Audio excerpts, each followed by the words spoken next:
বিএনপির ভারপ্রাপ্ত চেয়ারম্যান তারেক রহমান বলেছেন, মানুষ হিসেবে অধিকার প্রতিষ্ঠা করতে পারলেই কেবল সব প্রাণীর অধিকার নিশ্চিত করা সম্ভব হবে। বাংলাদেশ অ্যানিম্যাল ওয়েলফেয়ার অ্যাসোসিয়েশন আয়োজিত প্রাণী ও প্রাণীর মিলন মেলায় ভার্চুয়ালি যোগ দিয়ে তিনি বলেন, মানবজাতি নিজেদের নিরাপত্তার স্বার্থেই প্রাণীদের নিরাপদ আবাসস্থল নিশ্চিত করা জরুরি। সাদিম মাহমুদের রিপোর্ট। দেশ হোক সকল প্রাণীর নিরাপদ আবাসস্থল, এই স্লোগানে রাজধানীর চিনমৈত্রী সম্মেলন কেন্দ্রে দিনব্যাপী প্রাণী ও প্রাণের মিলন মেলা আয়োজনে অংশ নেন দেশের বিভিন্ন প্রান্তের প্রাণীপ্রেমীরা।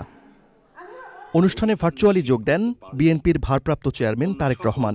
মানবজাতির নিজেদের স্বার্থেই সব প্রাণীর নিরাপদ আবাসস্থল নিশ্চিত করার তাগিদ দেন তিনি।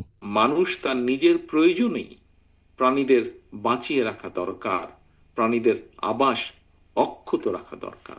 ইনশাআল্লাহ জনগণের রায় বিএনপি রাষ্ট্র পরিচালনার সুযোগ পেলে পশু পাখি, বন্য প্রাণী তথা বাস্তুতন্ত্রের নিরাপত্তার জন্য এই আইনগুলোকে আমরা ইনশাআল্লাহ সময় উপযোগী করব।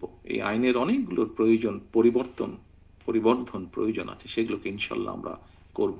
দেশে দীর্ঘদিন গণতন্ত্র না থাকায় অনেকের মধ্যে অসহিষ্ণুতা জন্ম নিয়েছে বলে উল্লেখ করেন তারেক রহমান। সকল গণতান্ত্রিক রাজনৈতিক অধিকার হারানোর কারণে আমাদের অনেকের মনে হয়তো এক ধরনের অসহিষ্ণুতার জন্ম নিয়েছে।